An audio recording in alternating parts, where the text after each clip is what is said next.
Roses are red, violets are blue. Do your mortgage with Zach and he'll take care of you. That was a poem written about me, by me.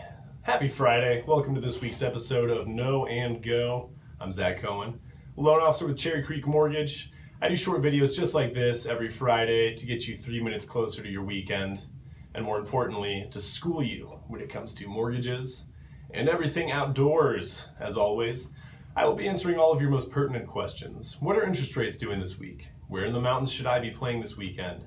Whose idea was it to put an S in the word lisp? And what is the approximate light year distance range of the Hubble telescope?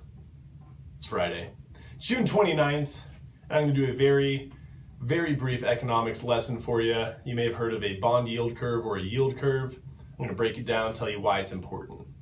Now, this yield curve is essentially the difference, in simplest terms, between short-term interest rates and long-term interest rates. Now, long-term interest rates are going to be higher because it's a lower risk product and you got to pay for that. And you may have heard of an inverted yield curve or a flattening yield curve, and you're wondering, what the heck does it all mean, Zach? And explain it quickly because I'm already getting kind of bored. Okay, bear with me. As these two curves approach each other, as these two rates approach each other, your yield curve is essentially flattening, right? As that gap decreases, you're flattening that yield curve. Now, an inverted yield curve environment is one in which the Earth's magnetic poles actually switch. Just kidding, it's when these two rates switch. So when it becomes actually less expensive to borrow over the long term, which doesn't make any sense, right? Now let's take a step back and zoom back out. The Fed has been increasing these short-term interest rates incrementally, and they're expecting 2 more rate hikes this year, and even more in 2019. If we continue at this pace, and long-term are actually kind of creeping down, we're in this flattening yield curve environment, we're actually getting close to an inverted yield curve. Now, why is this important? You may have tuned out already, but this is the time to reel it back in. I'm going to give you an anecdote to use when you're talking to your friends. It's going to make you sound really smart. Now, here's the anecdote.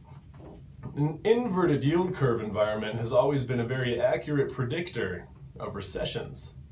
And that's absolutely true. Every time in the last 50, 60, 70 years that we've been in this inverted yield curve environment, a recession has followed. Now, does this mean that we're headed towards a recession? That's a really good question. So the hike I want to talk about this week is the Booth Falls Trail near the town of Vail. It's about 2 hours from Denver, not too far of a drive. It's a personal favorite of mine for a number of reasons. There's a really cool waterfall, Booth Falls, about 3/4 of the way up. It should be raging right now because of all the snow melt. There's lots of wildflowers, wildlife. There's a cool alpine lake at the top. It's really peaceful and an awesome, beautiful lake. And it is steep. It's a total sufferfest.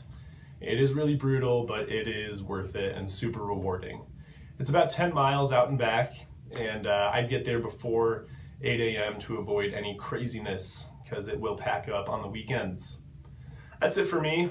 I hope you enjoyed your economics lesson. I'm Zach Cohen, the Outdoor Mortgage Man, signing off.